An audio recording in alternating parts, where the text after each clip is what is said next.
Welcome to Plant Developmental Biology course.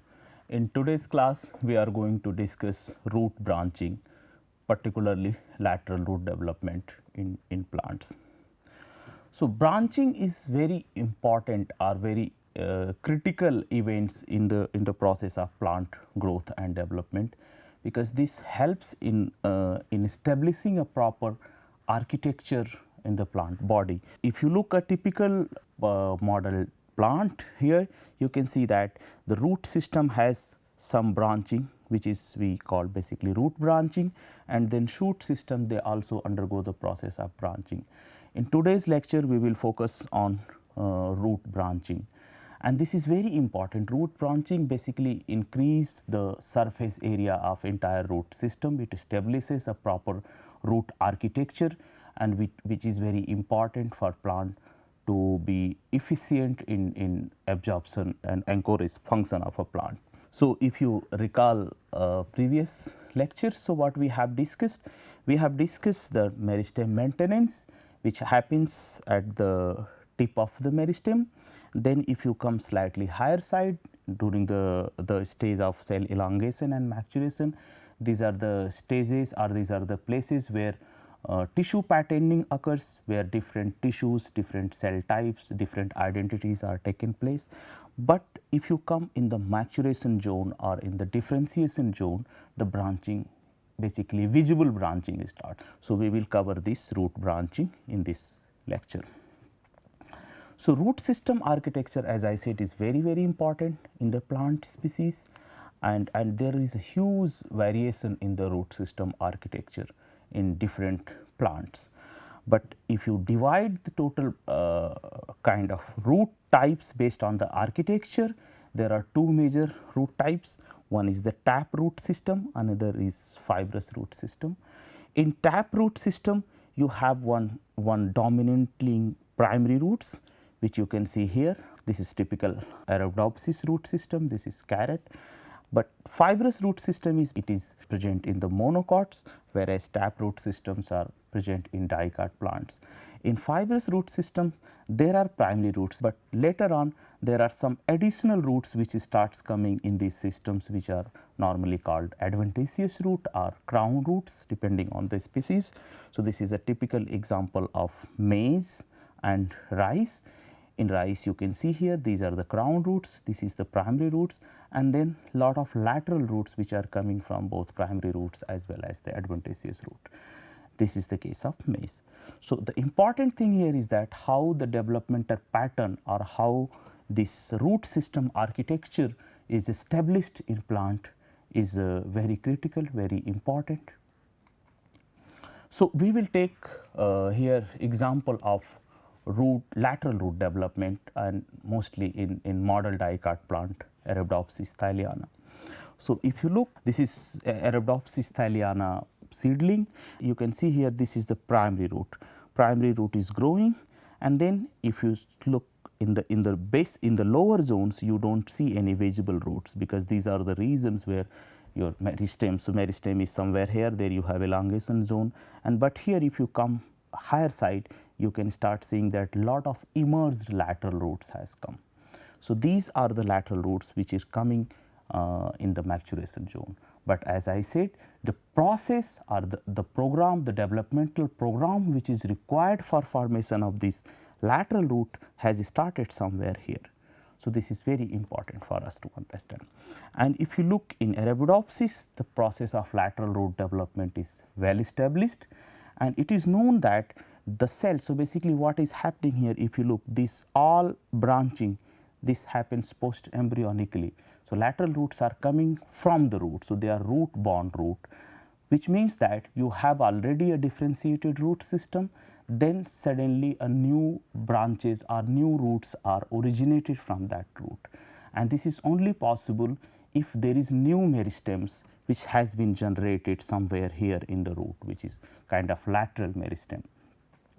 And so, which means that there is a process. So, you have a differentiated cell, then the differentiated cell has to undergo the process of cell division, and then it will generate a kind of meristem, and then that meristem will start the process of development. In Arabidopsis, it is known that the cell which is next to the xylem, the pericycle cell. So, this is basically longitudinal view. So, you can look here, this is epidermis, then below epidermis you have cortex, then below cortex you have endodermis, and then below endodermis, inside endodermis, this layer is called pericycle, and then you have the vascular tissue. And it is known that since if you look a cross section, I do not have any picture here, but if you make a cross section, what you will find that these pericycle layers are like this. But the xylem makes a kind of axis here. So, there are pericycle cell which is close to the xylem is called xylem pole pericycle cells, and it has been seen that in case of Arabidopsis thaliana, these pericycle cells basically have competency and potential to initiate lateral root developmental specific program. And when this happens, what happens that this mature or differentiated pericycle cells, they undergo the process of cell division. So, there is a so differentiated cell undergo the process of dedifferentiation, then start dividing and then start redifferentiation of the lateral root. So, this entire process of lateral root development can be divided into different stages. So, at very early stage what is happening, there is one pericycle cells, when it starts cell division, then more cell division, and there are different if you look the orientation of cell division, some are periclinal, some are anticlinal, and this results in growth of the primordia. This is called lateral root primordia. And then at later stage of the lateral root development, different tissues start taking their identity like a typical root. And here again, if you recall, if you remember the QC and root meristem organization. So, here is new root meristem which is established here, which has QC, then you have epidermis, you have cortex, this all the same layer of the root system. And once this primordia start growing, then it will rupture and it will start coming, it will come out. So, this is called root emergence. So, the entire process of lateral root development can be divided into different stages. The first stage is the root meristem lateral root specification, primordia specification, then the primordia differentiation where all this tissue patterning is happening, and then finally lateral root primordia emergence. And one important thing which has been found that this process of lateral root initiation, starting from the initiation, starting from the specification till the emergence, plant hormone auxin has been found to play a very important role in this entire process.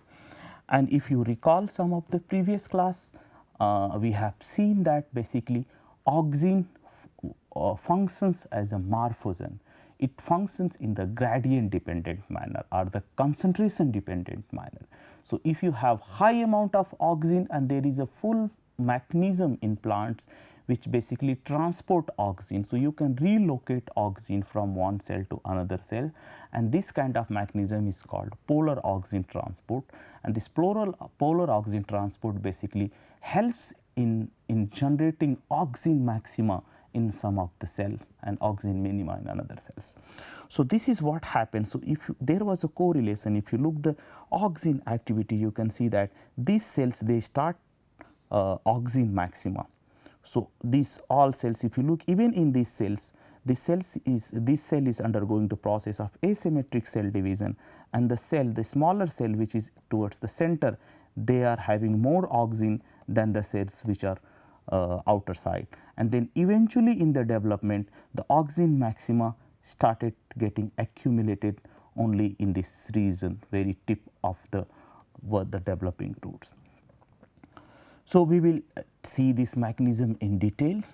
So, this is just to show that lateral root primordia establishment initiate from xylem pole pericycle cell. So, this is J0121 is a marker which very specifically express in mature or differentiated pericycle cells, xylem pole pericycle cells. So, if you look here, this is driving GFP.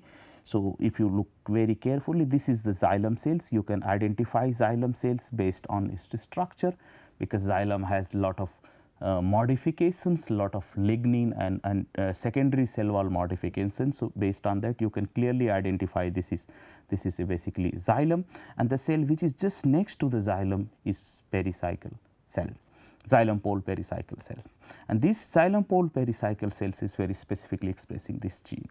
And what happens once this xylem pole pericycles, they start the process of lateral root initiation. So, if you look here in this xylem pole pericycle cell has started dividing at a particular time point, and once it has started dividing, it is basically losing this identity of pericycle cells, and it has acquired stem cell identity, and that stem cells eventually going to give rise to the primordia at early stage, and this is emerging primordia, emerging lateral root primordia. This is cross section. So, basically this is driving Gus expression under J0121 promoter, all of these. And if you look here, if you make a cross section, you can very clearly see this is the xylem axis, this is phloem pole, and these two cells which are next to the xylem axis or which are in context with the xylem axis, they are xylem pole pericycle cells. They are very specifically expressing these markers.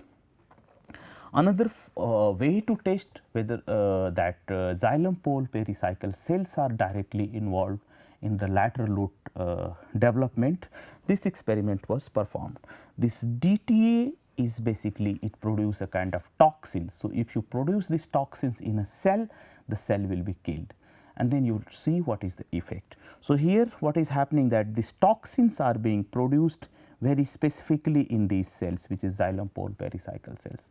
And if you do that, what you can see that in these plants, when you kill the xylem pole pericycle cells, you do not see lateral root development here. So, this also suggests that xylem pole pericycle cell is the cell which gives rise to the lateral root developmental program.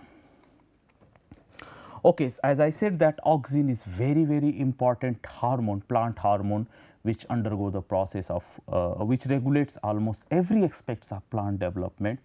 So, maybe here we will just have a quick look of auxin signaling, how it happens.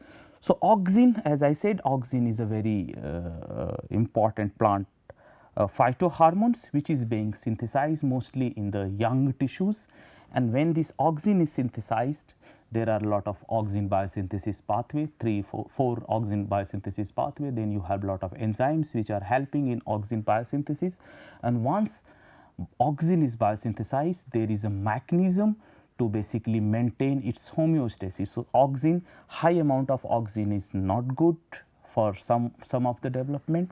So, what happens that if you have high amount of auxin, then auxin can be stored in form of inactive form. So, there is a mechanism that you can inactivate auxin that helps in maintaining auxin homeostasis in a particular cell. And then the active pool of auxin, which is basically able to initiate auxin signaling pathway, can be distributed very properly through a process of polar auxin transport.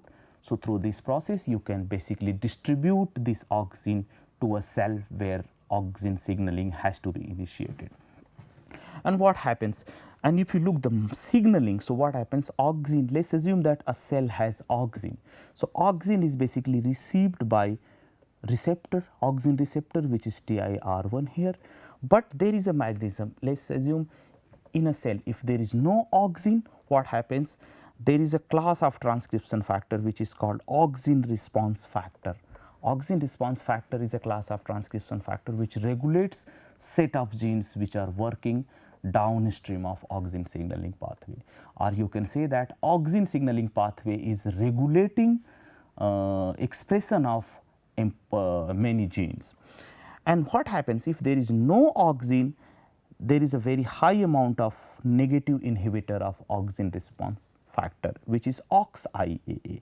So, essentially AuxIAA, it can, so basically it can pair with auxin response factor and it inactivate auxin response factor. It does not allow auxin response factor to go and activate the gene which is working downstream of auxin signaling pathway.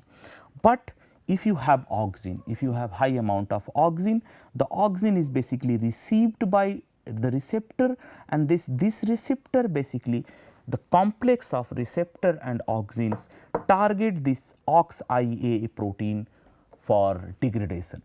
So, when there is auxin, this protein will be degraded through a mechanism, and then once this protein will be degraded, the auxin response factor will be freely available. Now, this auxin response factor, as I said, it is a transcription factor. It goes and it binds to auxin response element and then activates the gene or repress the gene depending on what is the nature of this auxin response factor, and result is auxin responses. So, there is these two constructs which are very extensively used in plant developmental biology. So, what has been done? So, basically a synthetic promoter has been created where the auxin response element, this is the element or DNA elements where auxin response factor can come and bind. So, this has been cloned along with a basal minimum promoter, and then this construct DR5 or DR5 REAP, this has been generated. So, essentially a synthetic promoter is generated where we have put a basal expression element promoter, basal promoter along with auxin response elements. So, which means that this protein will have a very low or very basal level expression under normal condition, but if there is auxin response factor, if it comes and binds to the auxin response element, it can enhance the expression. So, this basically system, this is called DR5 based reporter system. It basically reports auxin responses. So, if you see high amount of signal or if you see high amount of reporter activity, DR5 reporter activity, which means that that is the cell where there is a auxin signaling going on.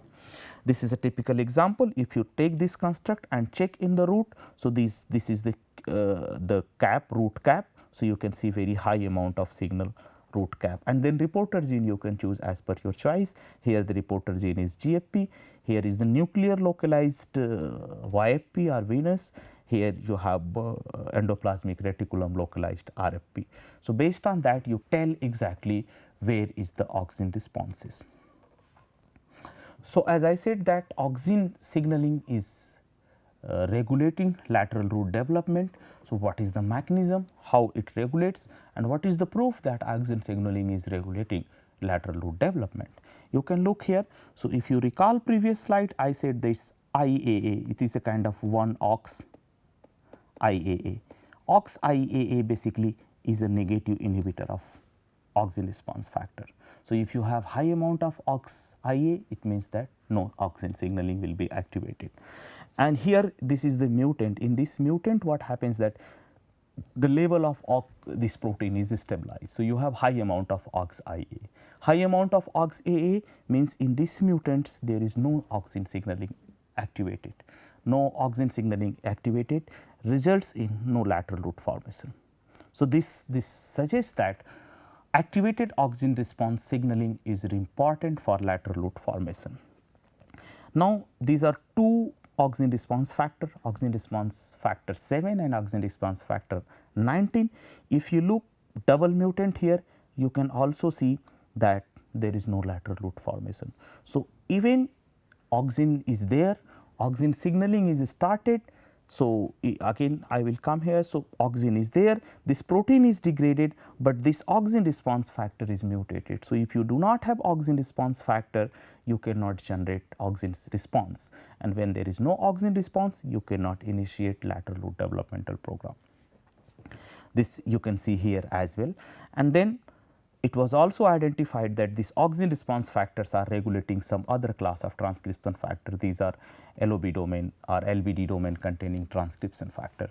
As you can see here that if you take this auxin response factor 7 and 19 mutant and put LBD 16, you can already rescue the phenotype. So, there is lateral root formation. So, which suggests that auxin is basically negatively regulating a negative regulator of auxin response factor. So, AUX IAA is basically negative regulator of auxin response factor.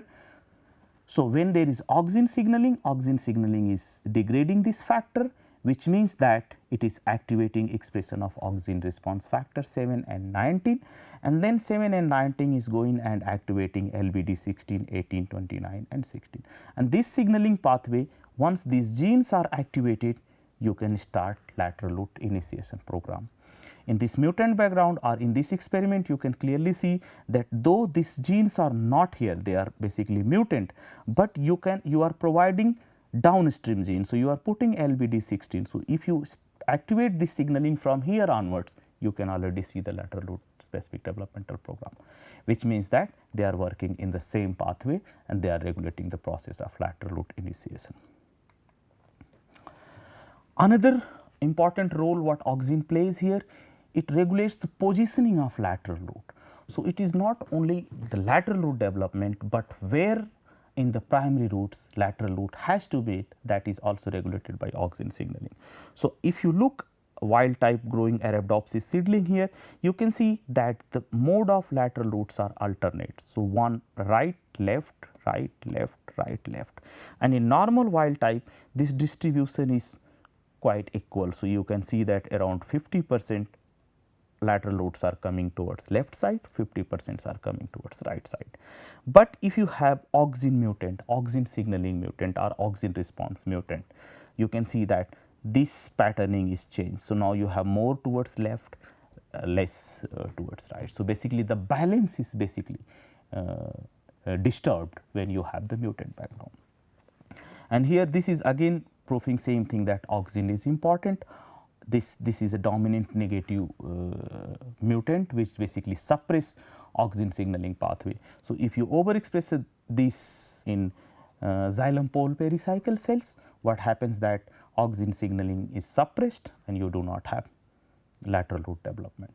So, suppression of Auxin signaling very specifically in the Xylem pole pericycles almost stop lateral root developmental program. So, this suggests that the high amount of or activation of Auxin signaling in Xylem pole pericycle cell is important for lateral root development. This you can see here quite visibly. So, this correlates. So, this is the DR5 construct just 2 slides before I discussed, which is Auxin responsive construct, and if you take luciferase assay and if you look here, there is a clear correlation. So, wherever you have high amount of signals, it means that there is high amount of Auxin signaling there, you have lateral root primordial or lateral root development. And if you look the very early stage of lateral root development, you can see here. So, this is DR5 Gus expression. So, basically this Auxin or Auxin signaling is getting activated very specifically in these cells. Once Auxin signaling is activated, the cells start undergoing the process of cell division. There is cell division here, and then the process of primordia initiations begins, and then the process of initiation begin, then Auxin signaling is getting restricted at the tips here, and this process is a normal pattern. And you can see here, this is very interesting experiment which also proves that it is very important to activate Auxin signaling very specifically in Xylem pole pericycle cells. So, basically here what you do, you use Cre-Lox based random integration of a protein or a gene which is responsible for Auxin biosynthesis, and then you look for a line where this has been integrated in the Xylem pole pericycle. This you can do because it has been combined with Gus. So, if you look this plant, so you can see that these cells which is showing basically Gus activity, it is Xylem pole pericycle cell because it is next to the xylem, and it has this IM expressing IM. This enzyme is basically responsible for converting tryptophan into Auxin.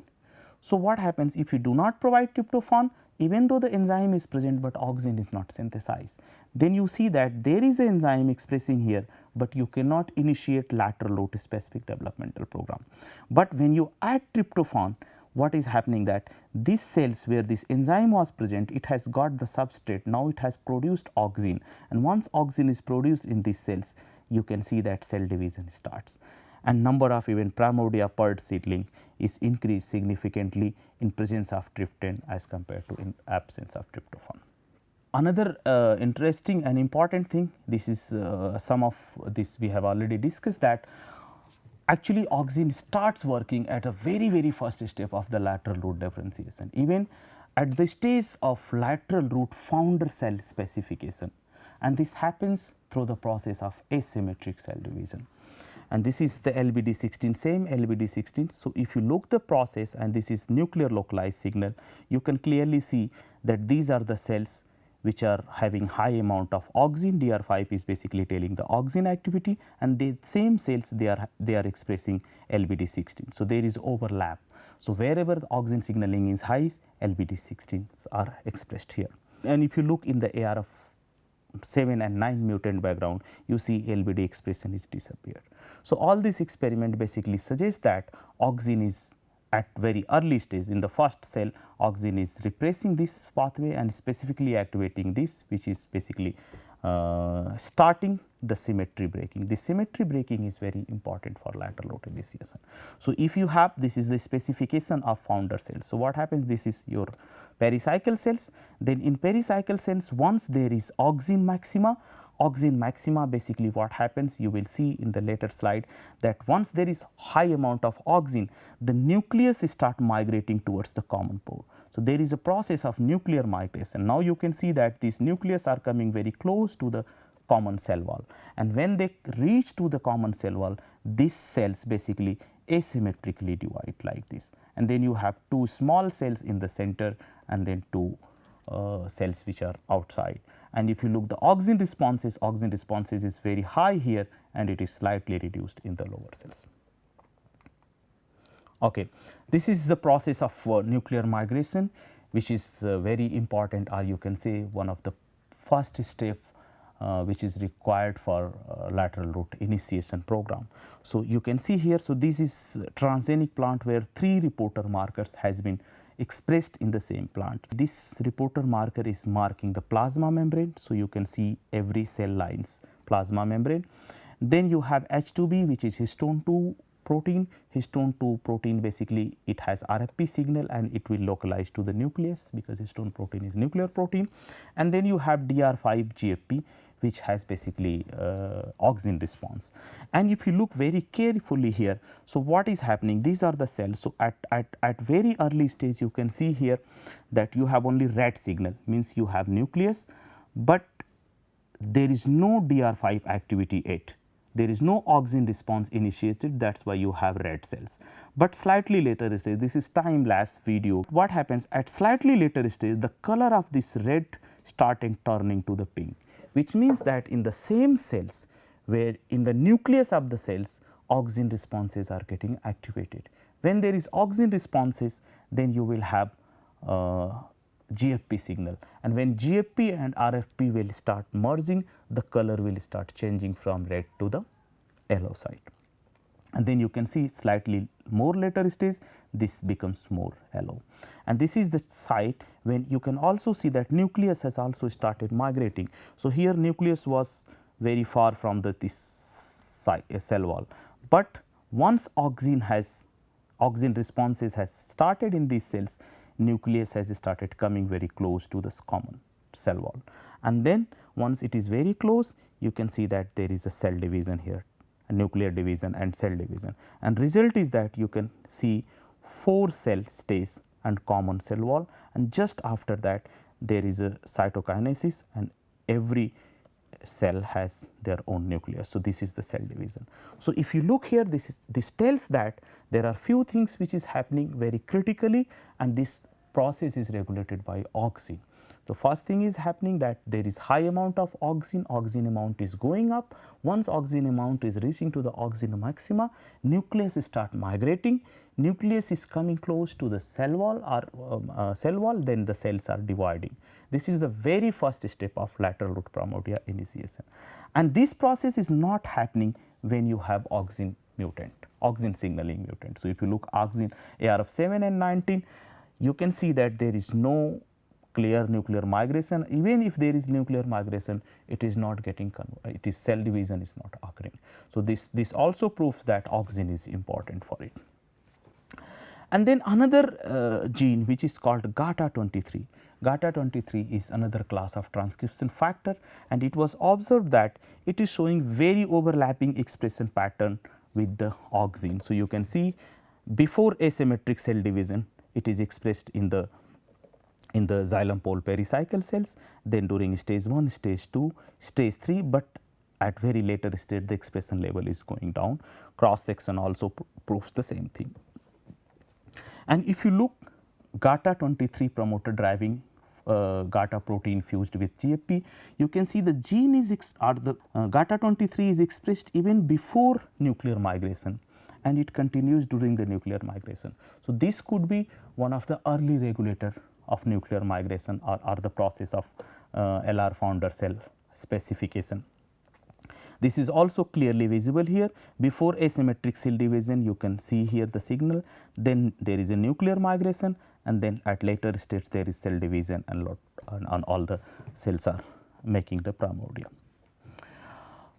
Another thing here, if you look, this GATA23 expression is induced by Auxin. So, if you treat with Auxin, you see very high amount of GATA23 expression, but this induction is not happening when you have Auxin response factor mutant. So, this also tells that GATA is working downstream of Auxin signaling pathway. So, if you have Auxin signaling pathway is activating GATA, and GATA might be regulating something, and this is clear here. So, if you have GATA mutant, this is GATA loss of function, and this when you overexpress GATA23 in Xylem pole pericycle. So, if you see different stage of primordia, what happens? If see early stage of primordia, when you do not have GATA23, you can see that number of lateral root primordia is decreased, but when you increase or overexpress, it is increased. So, this tells that GATA23 is important for defining lateral root primordia specific developmental program.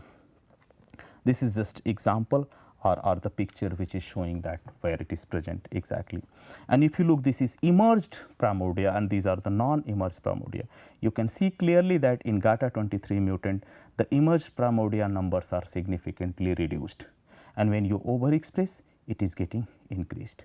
Same is true for the non-emerged primordia. So, there are a lot of primordia which are being generated inside, but they are not emerged.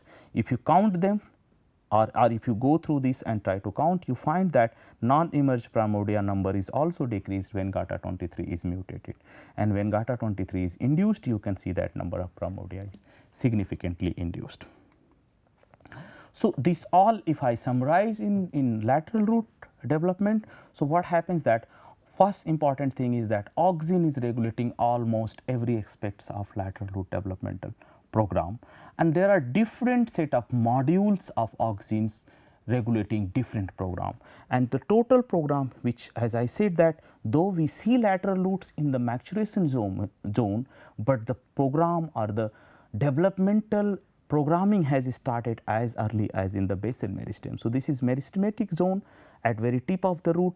In meristem we have this basal meristem. So, the priming of lateral root program initiates in the basal meristem, and here Auxin basically is working through this module Auxin, AuxIA28, ARF 5, 6, 7, 8 and 19, and this Auxin specific module is responsible for priming the developmental program for lateral root. Then in the later stage, this is second Auxin signaling module, where Auxin is working through AuxIA14, and it is regulating ARF 7 and 19, and they are basically helping in lateral root founder cell polarization. Here is the nuclear migration zone, you can clearly see. And then if you come slightly later stage, there are two modules which are working in parallel, and they are regulating lateral root initiation and patterning development. And in the maturation zone, there is yet another modules of Auxin are kind of similar modules. You can see this is module 2, 2 dash, and these modules, they are parallelly working in regulating lateral root emergence, or the zone where you can start seeing lateral root coming out. So, here we stop lateral root development. In next class, we will take shoot development. Thank you very much.